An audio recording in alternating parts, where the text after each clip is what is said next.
Pues, y Feliciano sabe que yo también soy latino. Well, I have the distinct honor and privilege of inducting my mentor and my hero, Dick Pogue, into the International Hall of Fame.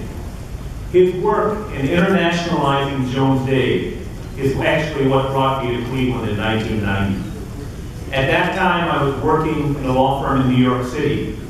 But given that I was born in Rochester, New York, I was looking to move to a Midwestern city where I could work on international transactions. And in 1990, it was Jones Day. I mean, that was it. It had an international footprint with offices across the United States, but also in Europe and Asia. So, I mean, there really was no other place other than Jones Day, and that's what brought me to Cleveland. And that footprint, that international footprint, was as a result of vision and leadership skills of Dick Pogue here. He took, I might add, he took that action in spite of the fact that if there had been a vote of the partnership back then, what we see as a brilliant move would have probably suffered overwhelming defeat. So he really was a visionary. And Dick's work in internationalizing Cleveland is not limited to Jones Day. When you mention any civic institutions such as the Rock and Roll Hall of Fame, Progressive Field, University Hospital, Cleveland Institute of Music, Gordon Square Arts District, City Club of Cleveland, Case Western Reserve University, Cleveland Foundation, University of Akron, the Red Cross, the Greater Cleveland Partnership. I'm sure I've left a number of organizations off the list. What you will find is that the reason each of them is around and prospering and has made Cleveland an international hub is because of the work of Dick Pogue.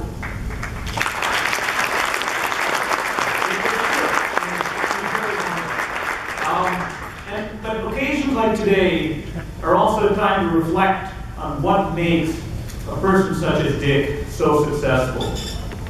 In the 25 years I have known Dick, I've been able to discern a number of them. First, as Bishop Pilla mentioned, success does not come from a single person. It inevitably involves marshaling the efforts of a team. And with Dick, that starts with his wife, Pat Pogue, who's out in the audience, who has helped him raise an illustrious family and quietly counseled him and grounded him. Pat, would you please stand as we recognize Dick?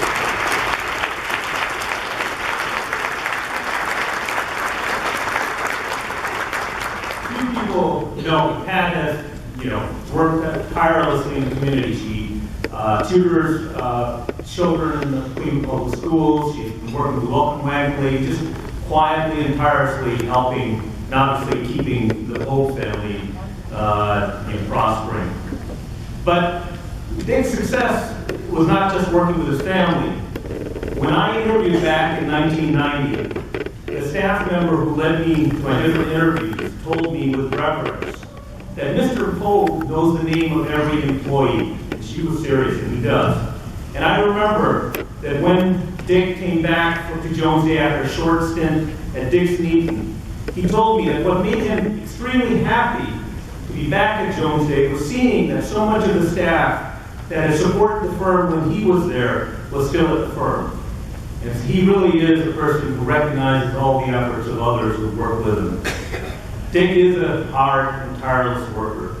I remember calling Dick one time at 6 in the morning, hoping to leave him a message. And of course, Dick picked up the phone and was there. Similarly, you see him at 9 or 10 p.m. leaving the Jones Day garage. So hard work is part of his secret, I guess.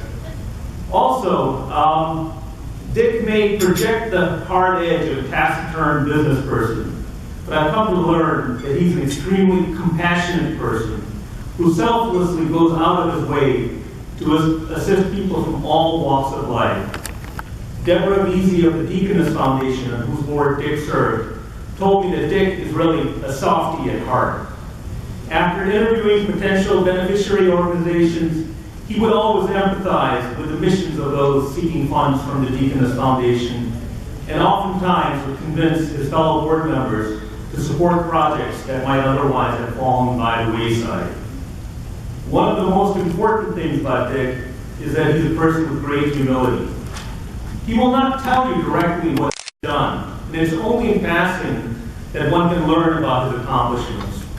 As you may remember, I mentioned that he was instrumental in getting the Rock and Roll Hall of Fame built in this city.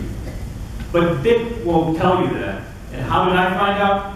Well, I was reading in the 1990s that Dick, at that time of the mayoral election, had endorsed Mary Rose Oakar for mayor of Cleveland. And I went to Dick and I said, "You're dedicated, if not a dyed-in-the-wool Republican. What are you doing supporting Congresswoman Mary Rose Oakar, who's in the audience?" And he told me, "Well, you know, we were working on getting the Rock and Roll Hall of Fame built. And one of the major problems was that the Rock and Roll Hall of Fame was going to be located on what was a maritime navigation waterway."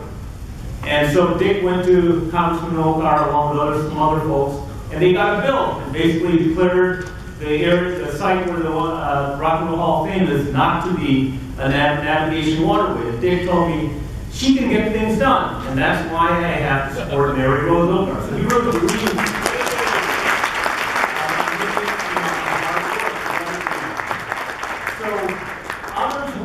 Who have accomplished what Dick has accomplished would not be shy in letting folks know what they have done. But Dick is the first one to give credits to others who can work in teams. And that's why Cleveland needs, and that's why I'm so proud to induct Dick Pogue in the International Hall of Fame. And